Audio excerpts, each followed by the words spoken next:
everyone, today I'm going to be doing my December wrap-up. In December I read 10 books, which is a really good reading month for me, especially since it was with Christmas and stuff. I figured I'd be really busy, but a lot of the books were rereads though. So the first book I read in December was, what was that book? Where did I put it? It was Infamia Demi.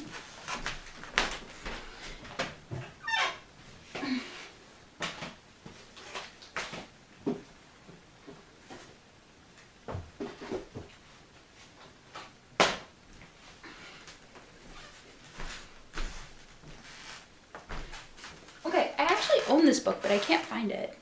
Fun times. No trouble to live my life. Okay. Oh, found it. Okay. Alright.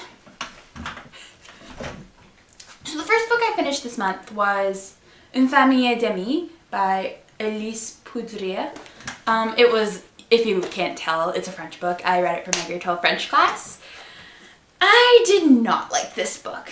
Although I may not be the best reviewer because a lot of my enjoyment of this book was clouded by the fact I had to read it, analyze it, and then stand in front of the class and talk about it for 15 minutes. Also I found some of the themes in this book to be kind of weird. I found one relationship that continued throughout the entire book to make me very uncomfortable. And I had a lot of disconnect from the main character, whose name I am forgetting. Iana. Overall, I think I gave this book 2 out of 5 stars on Goodreads, but again, might not be the best judge because I did not enjoy having to read it in French. I might have enjoyed it more if I had been able to read it in English because just my experience was ruined by the fact every 30 seconds I had to look up what a word meant because I really had to make sure I understood what was going on so I could do because it was my ISU book. The second book I read this month was Crooked Kingdom by Leigh Bardugo. I actually borrowed this book from my friend, so I do not have a physical copy. I loved Crooked Kingdom. It was just, I can't talk about it too much because it's a sequel, but those characters are my babies. Like, I love them. Like Kaz Brekker and Nej, and I'm like, Nina and Violet, and anyway. I also just really enjoyed being able to read the conclusion of the story. Also, I wish I had it here. I think Crooked Kingdom is just the most beautiful book, like with the red pages, and it's beautiful. Anyway, I also enjoyed it as a conclusion because I love when series finales give you all the answers you want, but still somehow manage to leave some loose ends so you can kind of imagine that the story is continuing. So I just thought that this was a great book. Although I'm still so very emotional about it. If you've read it, you understand. So the next book I read this month was Cat and Meg Conquer the World by Anna Primaza. I just butchered that, didn't I? Anyway, so I really enjoyed Cat and Meg Conquer the World. I gave it 4 out of 5 stars on Goodreads. It's about 2 girls. One has ADHD and one has anxiety. So they're very contrasting characters, but they come together and they have the most wonderful friendship. I love books about friendship. I just genuinely had so much fun reading this book. Also, I really enjoyed the fact this book is set in Canada, and I'm very proudly Canadian. So usually if it's contemporaries are set in the US, but just them being in Canada, I felt like it was just it was so much fun to be able to read about to places I've actually been, and it was great. The next book I read this month was This Is Where It Ends by Marieke Nijkamp. Once again, probably butchered that name, but I gave this book 3 out of 5 stars. Although it does talk about some very important issues, I just felt such a disconnect from all the characters. I don't know if it was because if it was told over 54 minutes, I felt like I never got the chance to really understand and connect myself with the characters. So even when major things were happening, I just had trouble. Like, I love books that make me feel things, and this book, although I felt like was a very good representation of a school shooting, I just didn't really enjoy the characters that much. Next, I did a reread of Simon vs. the Homo Sapiens Agenda by Becky Albertalli. I decided to reread this book just because I've been hearing so much about the fact that Love, Simon, the movie adaptation, is coming out, and I was just like, hey, why not read it again? So I got it on my phone and I flew through it. I think I loved it more the second time. Like, I love the friendship between between Abby and Simon and Leah, and I'm forgetting the other guy's name and I can't look it up because, anyway, I just love their friendship. I also love how the dynamics in between the four of them are so real that sometimes they fight and they don't get along.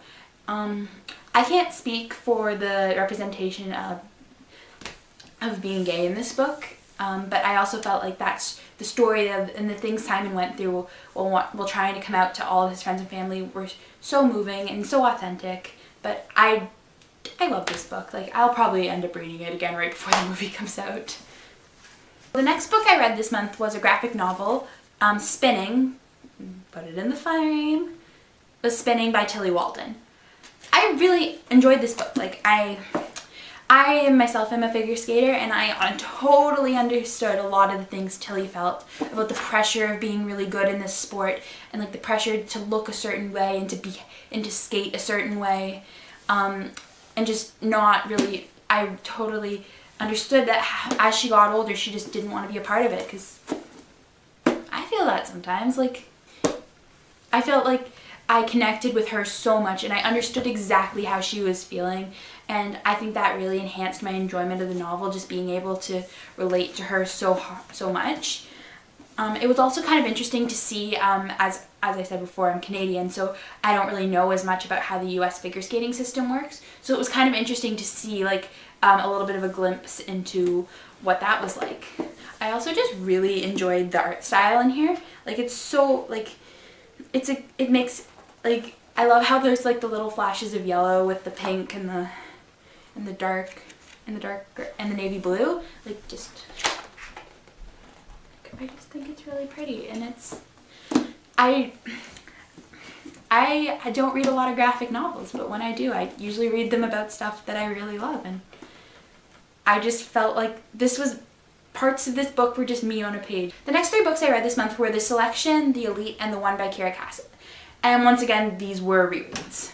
I'm not sure what made me want to reread those books, but rereading these books for me is a lot like watching Grey's Anatomy.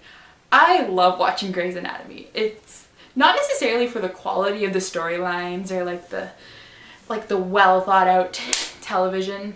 No, I just think it's really awesome, and I'm really invested in a lot of characters like Alex Karev and Meredith Grey, and just so I just feel like reading these books is kind of like watching a really over dramatic TV show. It's so much fun to read, and like you like enjoy every second of it, and it's like there's a lot of twists and turns, and just the story is evolving and changing, and there's so much going on. But I have so much fun reading these books, but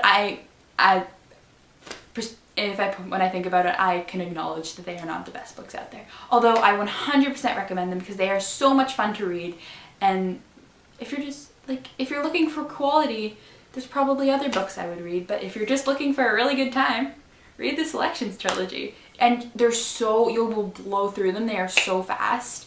Like, I'm really invested in America and her relationship with a very certain character. They're cute, and these books are so cute. Yeah, but if you're not a big fan of drama or really sometimes cheesy romances, maybe read something else. Because if you go into these books knowing that they are a little overdramatic and a little cheesy, but so much fun to read. Okay, we're up to... Okay. Ooh, I have this book. I own this book. Where is it? Where did I put this book? Oh, it's...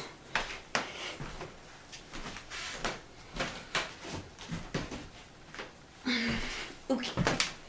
Alright. So the last book I read in December was Warcross by Marie Lu. Okay.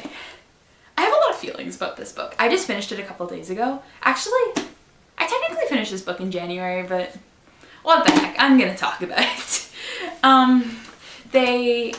I love Marie Lu's writing style. First of all, I finished this book and I just sat there for a moment and thought about it. Marie Lu has written a dystopian series, then she wrote a high fantasy series, and now she's writing like a sci-fi futuristic series. Like, oh my god, like I could probably read anything by her. So at first, as I'm going through this book, as I was trying to get immersed myself in the Warcross world, I had a lot of trouble like at first really understanding it, but once I understood it, it was so much fun to read. I don't really know that one thing that might have affected my ability to understand the Warcross world was I kept picking up and putting this book down because it's exam season. I'm kind of busy, but so the last thing I read by Marie Lu was the Young Elite series, and if you've read that series and you've read the last book, you might understand why at first when I went into Warcross I was a little underwhelmed. Like, it was very much a setup book, so there was a lot of things turning and I was just waiting, but once they all fell into place, like, I'm so excited for the next book. Like, just everything was set up so beautifully, and Marie Lu has this ability to just shock you at the end of her book or series, just to do the unexpected. My one complaint, though, with the romance in this book is it kind of reminds me of a romance. I find it very similar to the romance in the Young Elites. I'm not going to say which one in case you want to read it and you've read the Young Elites. I don't want to give it away. But, yeah, just, I genuinely enjoyed it. I don't know if I'm going to love this series as much and as intensely as I love the Young Elites, but I'm excited to see where this book where this series is going. Like, that was quite the ending. Like, I did not see that coming. Thanks for watching. I hope you've enjoyed this. This is actually a video, I'm filming a couple of booktube videos for a tech project. Just kind of like a exploration of the community. Thanks for watching. See you next time. Bye.